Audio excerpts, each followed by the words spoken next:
የትግራይ ጊዜያዊ አስተዳደር ፈረሰም። በአሁኑ ሰዓት የጊዜያዊ አስተዳደር ሜጀር ጀነራል ታደሰ ወረደ ቢሮ በአርሚ 31 ተከቧል።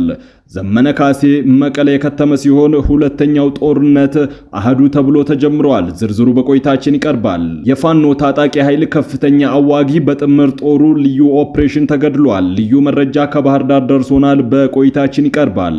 ማርኮ ሮቢዮ ከጠቅላይ ሚኒስትር አብይ አህመድ ጋር በስልክ ተወያዩ።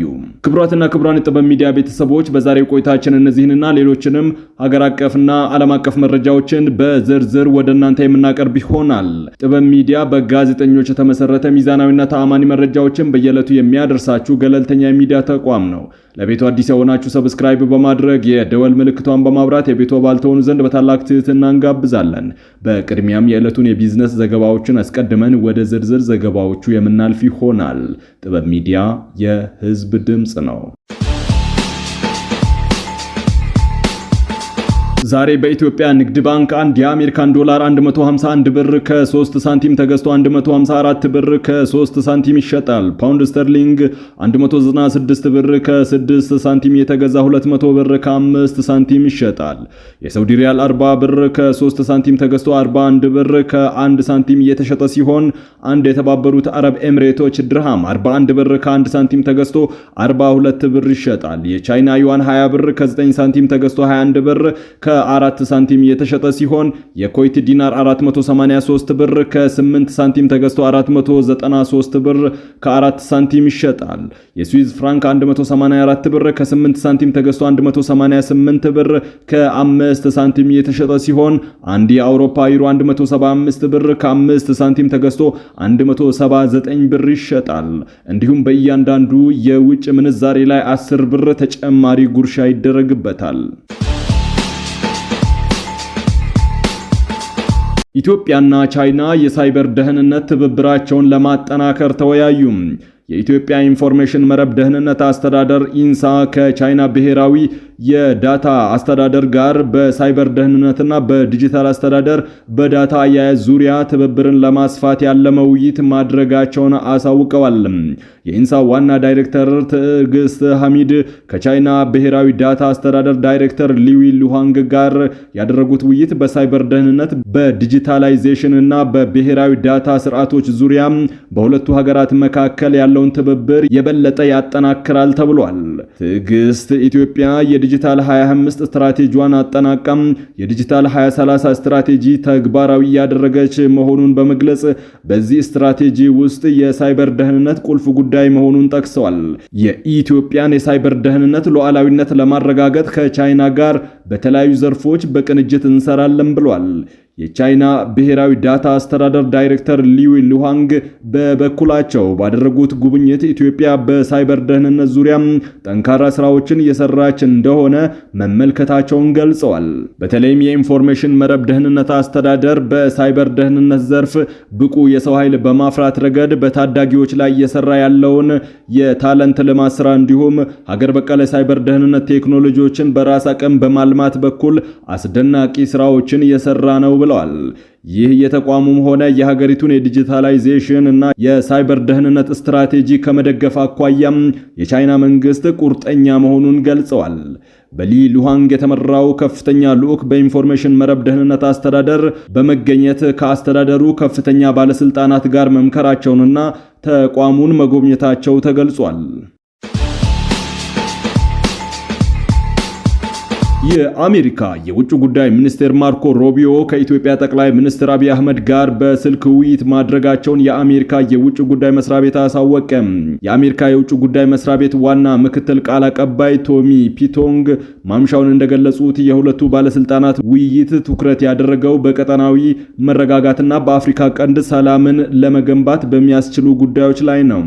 የአሜሪካ የውጭ ጉዳይ መስሪያ ቤት እንደገለጸው በውይይቱ ወቅት ሁለቱ ወገኖች አሜሪካና ኢትዮጵያ ለቀጠናው ሰላምና መረጋጋት ያላቸውን የጋራ ቁርጠኝነት አረጋግጠዋል። በተለይም ውስብስብ የጂኦ ፖለቲካዊ እንቅስቃሴዎች በሚታዩበት የአፍሪካ ቀንድ የሰላምን መሰረት ለመጣልና ትብብርን ለማጠናከር በሚቻልባቸው ሁኔታዎች ላይ መምከራቸው ተገልጿል።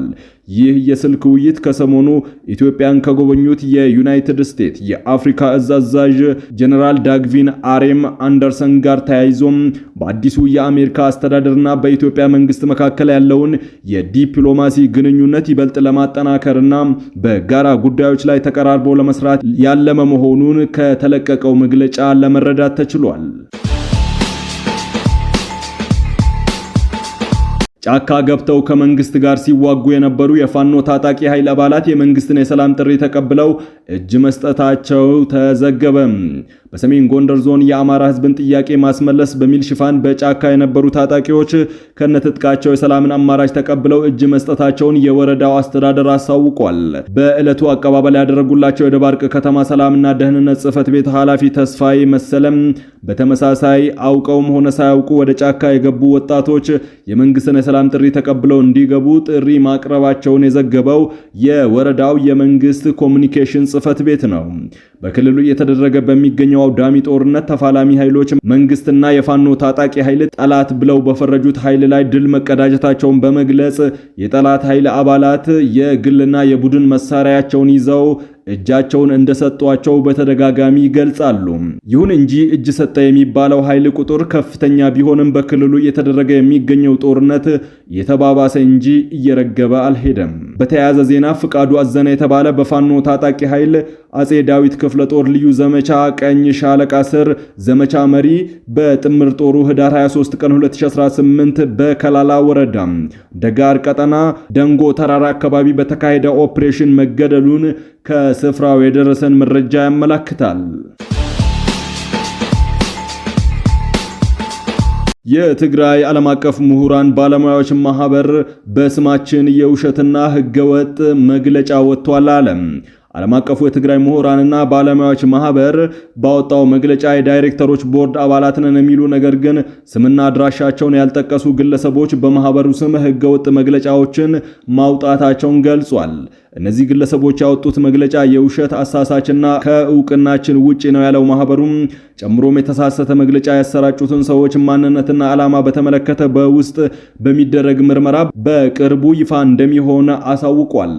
የምርመራ ውጤቱን ተከትሎ በኢትዮጵያም በአውሮፓም ሆነ በአሜሪካ ውስጥ የህግ ሂደትን እንደሚከታተል አሳውቆም በህጋዊ ማህበሩ ስም መግለጫ ማውጣት ማጭበርበር በመሆኑ በህግ እንደሚያስጠይቅም ገልጿል። ይህ በእንዲህ እንዳለ በትላንትናው ዕለት በማህበሩ ስም መግለጫ የወጣ ሲሆን መግለጫው የማህበሩ ማህተም የሌለበት መሆኑ ተመልክቷል። ይህ የተሳሳተ የተባለው መግለጫ የተሰራጨው በትግራይ ክልል ጊዜያዊ አስተዳደር ኮሚኒኬሽን ቢሮ ይፋዊ ማህበራዊ ድረገጽ በኩል ነበር። ከዚህ ቀደም ማህበሩ ባወጣው መግለጫ ጊዜያዊ አስተዳደሩ ላይ ጠንካራ ትችት ማቅረቡ የሚታወቅ ነው። የትግራይ ክልል ጊዜያዊ አስተዳደር ፈርሷል። በአሁኑ ሰዓት የጊዜያዊ አስተዳደሩ ሜጀር ጀነራል ታደሰ ወረደ ቢሮ በአርሚ 31 ተከቧል። ዘመነ ካሴ መቀሌ የከተመ ሲሆን ሁለተኛው ዙር ጦርነት አህዱ ተብሎ ተጀምሯል።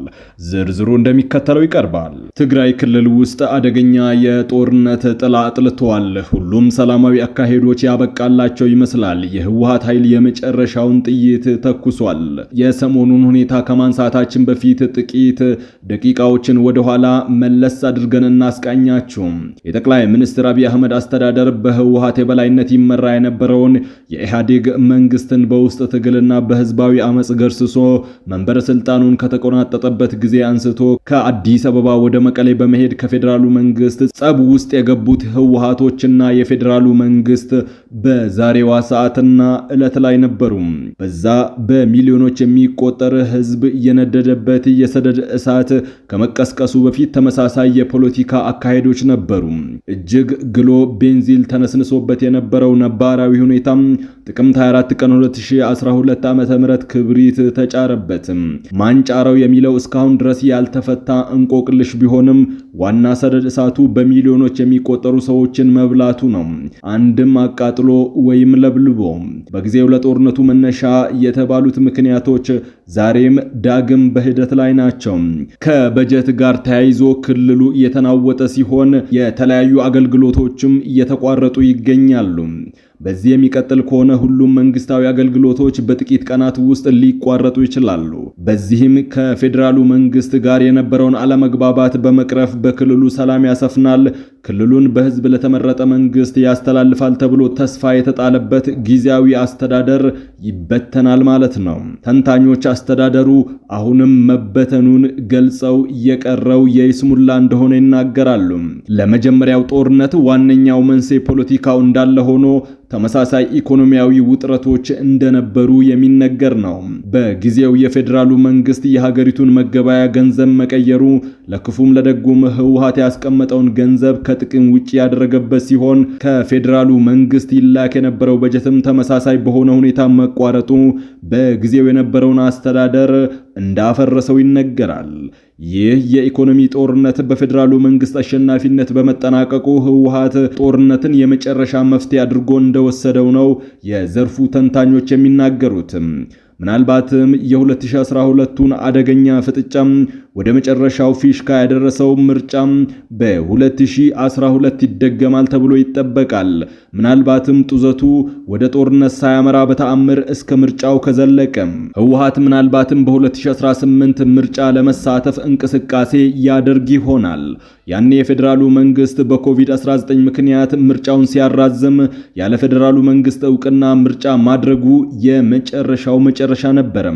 ዘንድሮም በምርጫ ቦርድ ህጋዊነቱ የተሰረዘው ህዝባዊ ወያኔ ሓርነት ትግራይ ለመሳተፍ እንቅስቃሴ ካደረገ የመጨረሻው መጨረሻ ይሆናል ተብሎ ይጠበቃል። ህወሓት ለታጣቂዎቹ ደንወዝ እየከፈለ የቆየው ከፌዴራሉ መንግስት በሚላክለት በጀት እንደነበረ የሚገለጽ ሲሆን በጀቱ ከቆመ ከሁለት ወራት ወዲህ ከእፈርት ድርጅቶች ገቢ ለታጣቂዎች ሲከፍል ቆይቷል። ጠቅላይ ሚኒስትር አብይ አህመድ የእፈርት ተቋማት አካውንት እንዳይንቀሳቀስ በደብዳቤ ማገዳቸውን ትላንት ምሽቱን የተሰማ ሲሆን በትግራይ ፖለቲካ የመጨረሻው ውሳኔ ተደርጎ ተወስዷል። ደሞዝ የተከፈለው ከኑሮ ውድነቱ ተመጣጣኝ የሆነ ክፍያ አልተከፈለንም፣ ጥቅማ ጥቅም አልተከበረልንም ብሎ አምጾ የነበረው የህወሓት ታጣቂ ኃይል ደሞዙ ሙሉ በሙሉ ሲቋረጥ ይበተናል፣ በህወሓት አመራሮች ላይ እርምጃ ይወስዳል፣ አሊያም የፕሪቶሪያን የሰላም ስምምነት አፍርሶ ከፌዴራሉ መንግስት ጦርነት ይገጥማል። ከእነዚህ አማራጮች ውጪ ሌላ መንገድ በፍጹም የለውም ባይ ናቸው የዘርፉ ምሁራን። በሌላ በኩል ክልሉ ውስጥ የህወሓት ኃይሎች ለጦርነት ዝግጅት እያደረጉ እንደሆነ የወጡ ታማኝ መረጃዎች ጦርነቱ አይቀሬ መሆኑን እማኝ ናቸው። ህወሓት አዳዲስ ታጣቂዎችን እየመለመለ ሲሆን በክልሉ ሁሉም አካባቢዎች አፈሳ እየተደረገ ነው። ወጣቶች እየታፈሱ ወደ ማሰልጠኛ ጣቢያዎች እየተጋዙ ነው። በተለይም ምሽት አካባቢ የሚንቀሳቀሱ ወጣቶች ጨለማን ተገን በማድረግ በማፈስ ወደ ስልጠና ጣቢያዎች እያጋዘ እንደሚገኝ ነው ለማወቅ የተቻለው። ለጦርነት የሚረዱ ስልታዊ ቦታዎች ላይ ምሽጎች እየተቆፈሩ እንደሆነ እንዲሁም ከዚህ በፊት ተቀብረው የነበሩ ታንኮች፣ መድፎችና ከባባድ መሳሪያዎች ተቆፍረው ወጥተው ለጦርነቱ እየተዘጋጁ ይገኛሉ። በሌላ በኩል የህወሓት አመራሮች ከኤርትራና ከፋኖ ታጣቂዎች እያደረጉት ያለውን ግንኙነት አጠናክረው የቀጠሉ ሲሆን ይህም በፌዴራሉ መንግስት ቀይ መስመር ተደርጎ ተወስዷል። ሰሞኑን በዘመነ ካሴና ምሬ ወዳጆ የተመራ የታጣቂ ኃይሉ አመራር በመቀሌ ከተማ ለቀናት ውይይት ማድረጉ ታውቋል። እንዲሁም ከሳምንታት በፊት የህወሓትና የፋኖ አመራሮች በሱዳን ከኤርትራ መንግስት ባለስልጣናት በኢትዮጵያ ያለውን ጦርነት በቅንጅት መምራት በሚቻልበት ሁኔታ መምከራቸውን ዘ ኢኮኖሚስት የተሰኘው ጋዜጣ አሳውቋል። እነዚህ ሁኔታዎች ተደምረው የክልሉ ነባራዊ ሁኔታ የመጨረሻው መጨረሻ መድረሱን አመላካች ናቸው ብለዋል ተንታኞች። ክቡራትና ክቡራን የጥበብ ሚዲያ ቤተሰቦች ለሰዓቱ የመራረጥናቸው ዘገባዎቻችን በዚህ አብቅተዋል። ከኛ ጋር በመሆን መረጃን ከጥበብ ስለተከታተላችሁ ከልብ እናመሰግናለን። ሚዲያችን በጋዜጠኞች የተመሰረተ ሚዛናዊና ተአማኒ መረጃዎችን በየዕለቱ የሚያደርሳችሁ ገለልተኛ የሚዲያ ተቋም ነው። ለቤቱ አዲስ የሆናችሁ ሰብስክራይብ በማድረግ የደወል ምልክቷን በማብራት የቤቱ አባል ትሆኑ ዘንድ በታላቅ ትህትና እንጋብዛለን። ጥበብ ሚዲያም የህዝብ ድምጽ ነው።